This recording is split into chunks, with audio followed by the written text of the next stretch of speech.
রাজধানীর বিপণী বিতানগুলোতে জমে উঠেছে ঈদের কেনাকাটা। আরো খবর জানবো বসুন্ধরা শপিং মল থেকে সরাসরি যুক্ত হবেন সহকর্মী মাহমুদুল হাসান।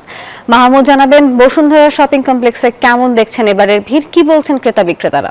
বসুন্ধরা সিটি শপিং মলে রয়েছি। এখানে সকাল থেকে বেলা যত গড়িয়েছে মানুষের ভিড় ততই আমাদের চোখে পড়েছে, উপচে পড়া ভিড় এক কথায় বলতে গেলে। যদি একটু দেখাতে চাই আপনাদেরকে, ইফতারের আগ মুহূর্তে এখন কিছুটা ভিড় কমা শুরু হয়েছে, হয়তো ইফতারের পরে আবার বাড়বে। তবে দুপুরের পর নাগাদ আমরা প্রচণ্ড ভিড় এখানে লক্ষ্য করেছি। ক্রেতা বিক্রেতা অনেকের সাথেই আমাদের কথা হয়েছে।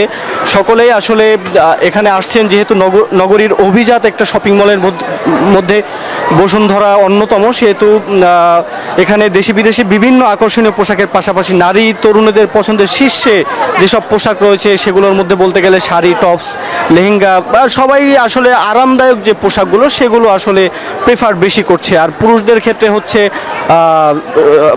পাঞ্জাবিটাই তারা শীর্ষে রাখছেন। এছাড়াও বিভিন্ন বিষয় তারা মাথায় রাখছেন, যেহেতু গরম চলে আসছে সেহেতু আরামদায়ক পোশাকের ক্ষেত্রেই তারা আসলে বেশি মনোনিবেশ করছেন বলে জানা গেছে। এই ছিল বসুন্ধরা সিটি শপিং মল থেকে আমার কাছে সর্বশেষ তথ্য।